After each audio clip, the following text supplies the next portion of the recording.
Good morning, beautiful students. So I am Miss Samantha, and we're going to start today our normal way. Find your mindful bodies, your good posture, sitting up straight, giving your lungs that space to breathe, giving your spine that straight feel, feeling your sit bones on the ground or on your chair, wherever you feel comfortable. And rest your hands on your chest or your belly, wherever you feel your breath the most. We're going to gently close our eyes. And we're going to breathe in, breathe out, breathe in, breathe out. And now just take a moment noticing your breath, your eyes still closed. And I'll ring a bell. Listen to the sound of the bell and open your eyes when you no longer hear it.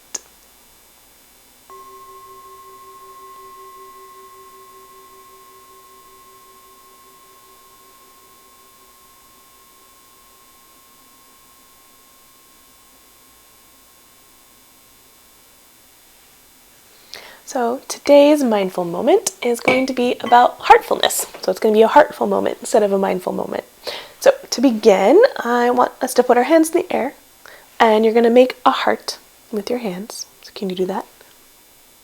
And you're going to raise it up in the sky, and you're going to bring it down, down, down, down, down, till it's right in front of your heart.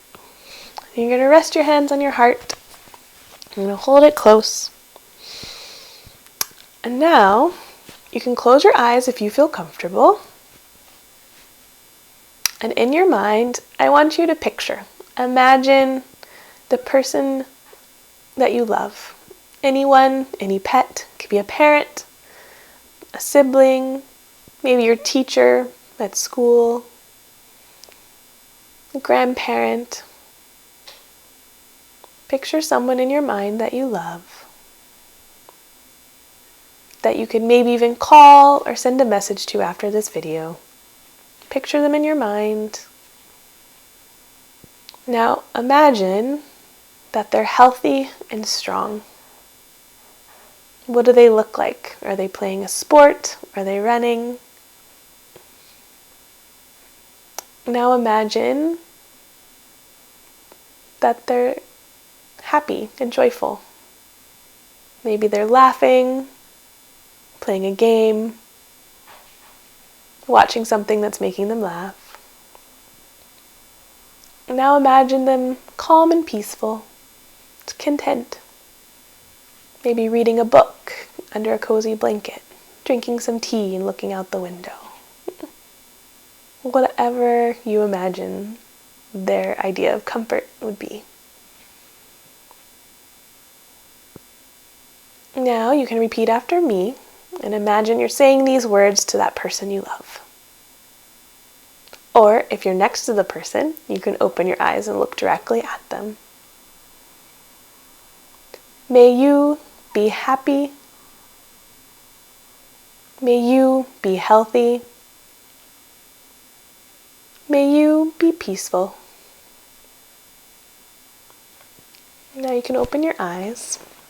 So this is one of my favorite activities. Anytime I'm feeling a little blue, I just picture someone that I love.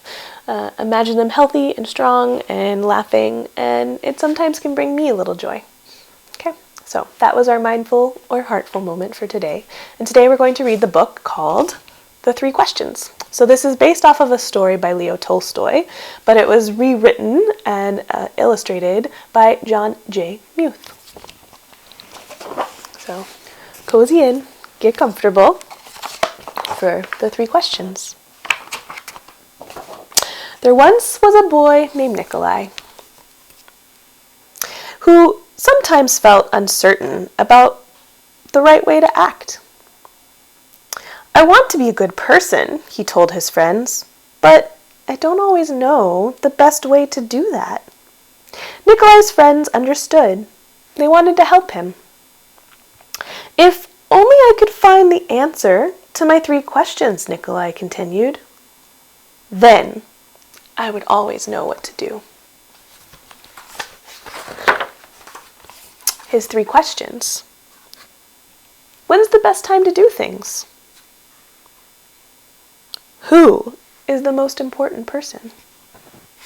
What is the right thing to do?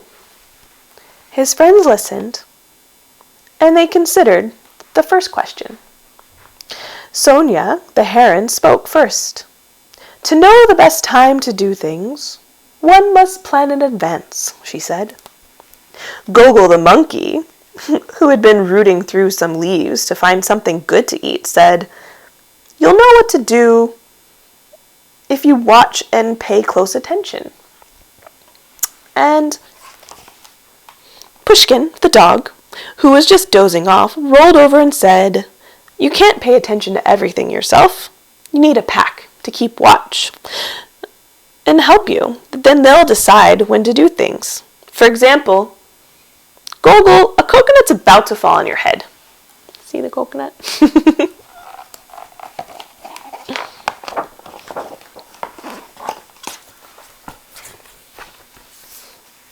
Nikolai thought for a moment.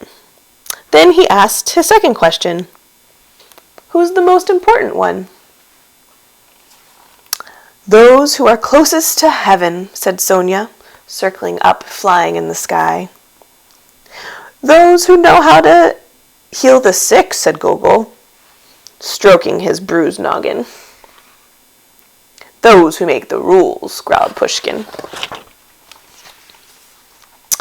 Nikolai thought some more. Then he asked his third question.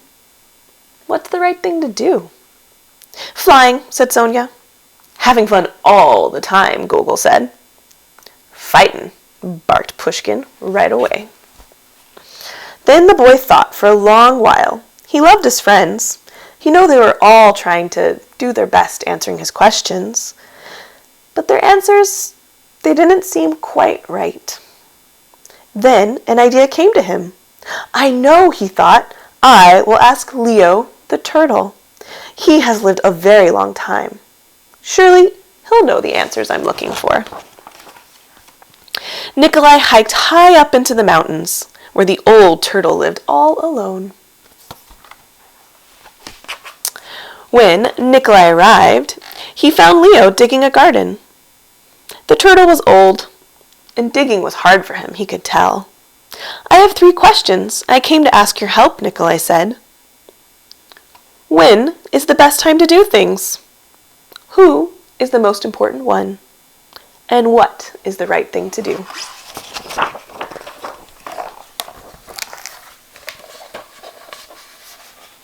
Leo listened carefully, but he only smiled.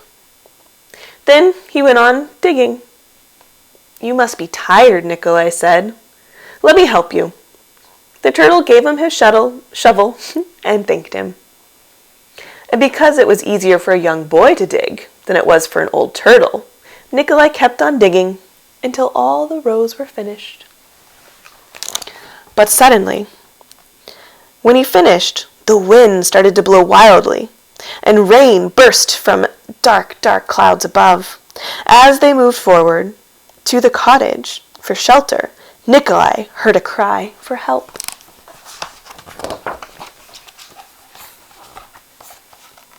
Running down the path, he found a panda whose leg had been injured by a fallen tree.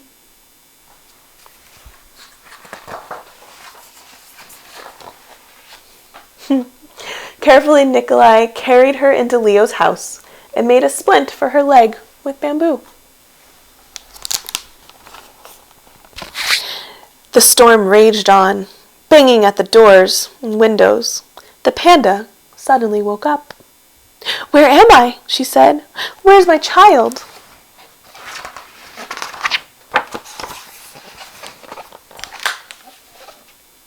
The boy ran out of the cottage and down the path.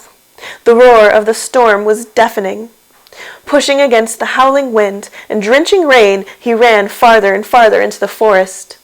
There, he found the panda's child, cold and shivering on the ground.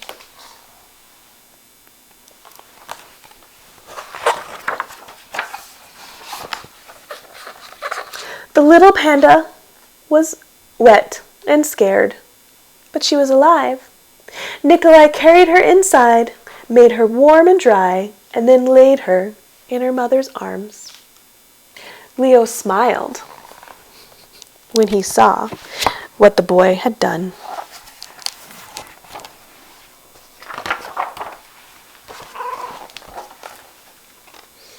The next morning the sun was warm, birds sang, and all was well with the world. The panda's leg was healing nicely, and she thanked Nikolai for saving her and her baby from the storm. At that moment, Sonia, Gogol, and Pushkin arrived to make sure everyone was all right.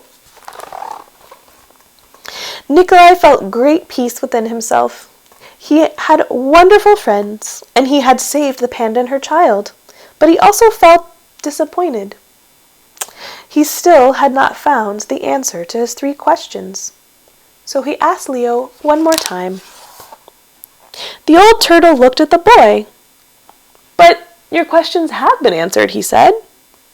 "They have?" asked Nikolai.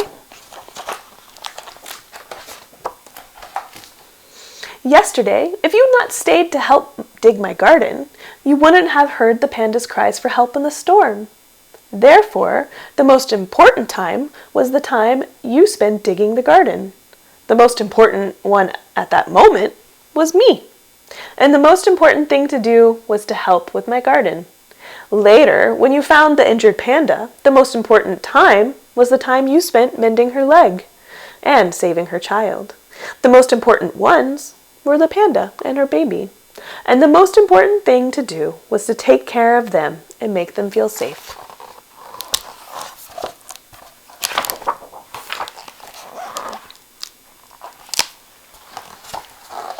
Remember then, there is only one important time.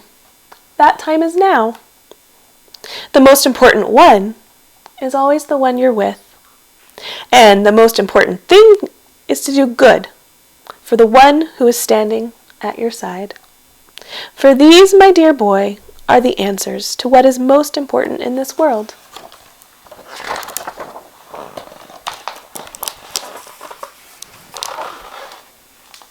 This is why we are here.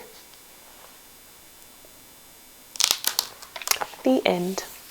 So I love this story, and right now it's a good reminder for all of us. We're wanting to do all these amazing things, connecting to people, reaching out, and trying to learn and do amazing things, watching more videos like this that I'm making, and that's good. But it's also good to remember the people that are there with you right now. This time right now, doing good for one another in your home, this is also what's important right now. So take care in this time.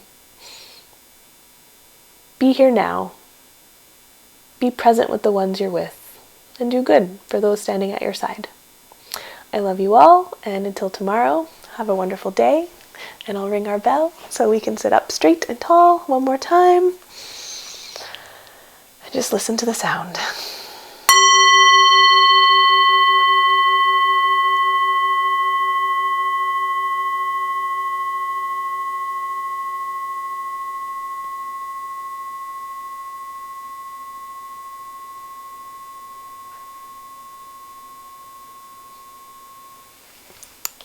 See you tomorrow.